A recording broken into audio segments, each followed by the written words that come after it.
Fatala fatua Samoa, lau Samoa Entertainment TV, nei fo yaso, ai usima el whaafonga. Tala tua tulua, o se tali mai le taitai fono, le fono whaatonu le nupi wha, le sunga pali I pāno moala. Tali e se whaai ungai lona tūlanga wha malolo e tusai, maala o mea pe o nsao noa le minstao tupe. E au fiai, ma le nupi wha le sunga lau timu ia wele se afova ai. Pe tai o lo te ena le sunga papali I se whaai tu au. O le whaai unga e whaamatu o tuai ai tāla futupe a business te au fiai ma se tali tonunga lotu. O le maona e ilunga o le amata au puina ua tusi atu le pūlenga lau whainga ruenga nupi wha I le malo. I popolenga wha atatau le whaai unga le fono wha atono nupi wha. Le ai taitai fono I le sunga pali I pānoa moala. Sauno ai le minista ia lau timu ia. Vi ia le au whainga ruenga o mawhaiona tau tatala e tau mai o la tau popolenga. Ele o iei se popolenga le ita lafu ese o le tupe le nupi wha. Ele o iei fo ese popolenga I tupe le au whaisa whanga. Ai o le popolenga o le tusi le au whainga ruenga. O le ala o mea I wha atino I tiute o le fono wha atonu o le nupi wha. O lo o taitai fono ai le sunga pali. Ia mantua fo ila o le whainga solo le au whainga solo le process o le mea le wa mai le tusi le popolenga. Ia me se fo ila taari se tali mai le whiunga ia pānoa. Ia on whainga solo lola ia o le tūlanga e da o toma se fina ngalo ka peneta pe abis fo tuanga I whainga solo le process. Ia le afa la se outcome pe va pe fai su su ia na la la fatina lo le fufa a le no ta ingai ia va fatina le mele ia va fatina o le polenga ia te o le minister ia ua ia fia le wa nanga no pifa I ta toto tulanga na mai ia tulanga fo ia malu pe le mai ngota tu safanga da fi safanga I ta tu no pifa. O le wha malolo, ai o tanga te whainga ruenga le malo, o masaro mia se sol tula fono. O tulanga masa ni ai pe on sa nol minista. Pe tai u wha atali le malo, e le taliane pali e fua iai le na wha ai unga. Wha malolo lai le te fono, wha atino ia. O le whainga le whaia, I think, o le mea le sa wa ia le nato malo, tato process a lea. So sisi ai tu wa ia. Ia man kua everybody is innocent until proven guilty. So sisi ai tu wa ia. I wha malolo le tu mau mai de nei a ungi influencing le whainga le futusu. Ia e whaatino susu. A whiala e amata e wha malolo.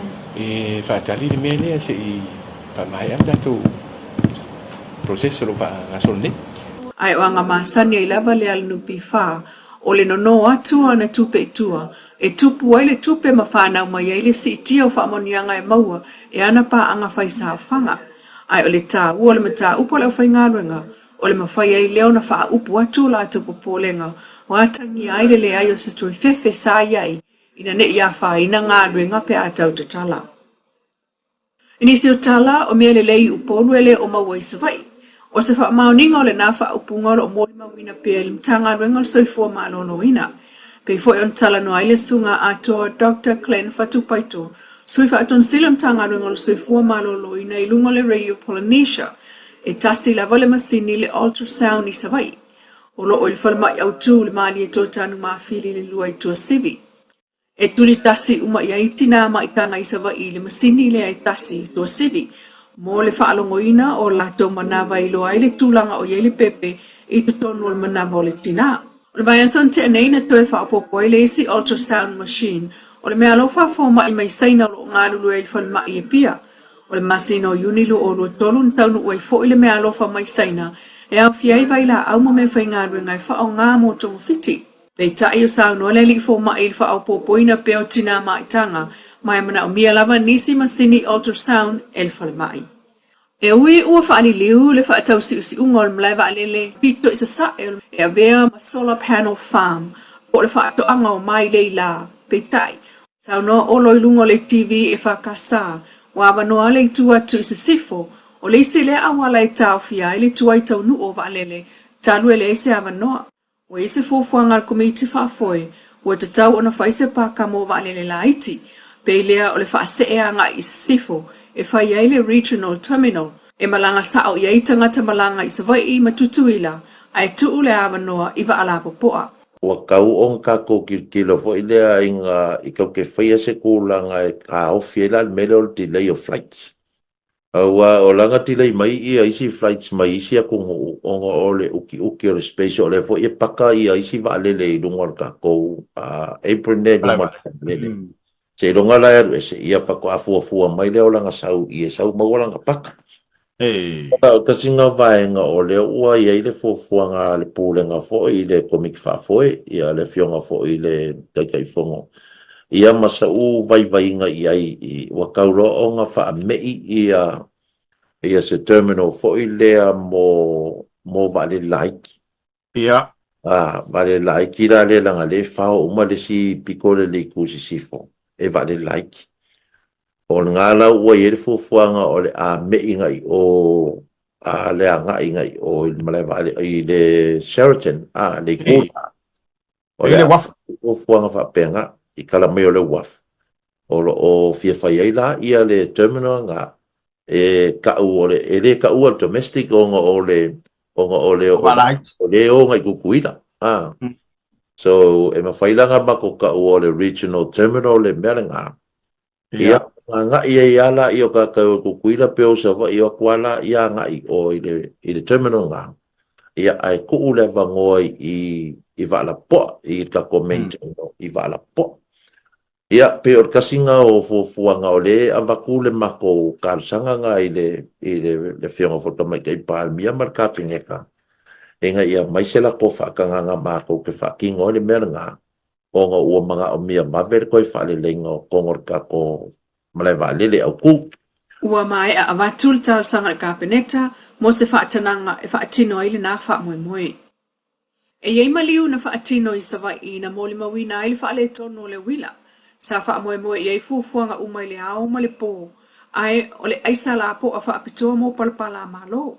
O le ola motu motu o le wila na moli mawina. A fua mai ina ua soa ele ta vale le po ma pa u. Ai ave whalma il ave ta vale. Ai o isi motu si o le wila i savai. O le mua ni waya malolo si wha sale anga. Ma wha aola wa iei le wila pe tai. O se tala fia mo tangata anu i savai ma le au fai pisi nisi. E lua fifo le o tau nu. Sa no ai le minister EPC le sunga olo a fuafiti wa ai. O tau nuu fifo we lua sa ia o kaina mo sa vai ma leisi lua mo upolu. Tala sa vai ta pola le ke kalangoa ku ai. O afila sa vai. I le kai mingei. Kasi le afi o le lei masalo le ngā afi wa koi ki kolu su kausanga. Ele suia. Yo, ele suia. Ai lua finga haya mai i le fo i vai kau ta whainga malo karuai masalo ia masalo lo walu kolu kausanga por fa kausanga o iei a finga le haya mai New Zealand le kampangi mai New Zealand ia inga ua o kangu mai la le lua fe markasi ia ngau saulo le ama fa kalangoa mane mga ngalo ang le IPC la balato ia ma okai loa fi fa ia Afira nga e wha e lua fi le kai i o i sawa i le kai o nga uma ia le malo se le afi mga o ngo sawa i sa la whai al. Le la ufa pi la ua masalo po o ngei le uma ngei o nga wha pi i a fifo nga e lua avak sawai. Ia ma le lua fo i la leo ua ko i ngei fo i back up ai ia ngei Ma ia sau noa le tai umamana o ngatau ele tise o savai ia fifo we lua lai ua atofa atu iai. O le whaatupula ia o le mana o ngatau le wila, talu ua tupul tamau ainga o tangata, ua whaatau wila o ea malulu maisi o loa e alu i le wila. Sana o le tasi lava le afi, lai le leina o lai savai. Masalo, ua tolu se fulu tau sanga ele isui e peo na sau no al minister. Ata mwana la Samoa Entertainment TV ne yaso manuia tolmanga lo toe soifoia.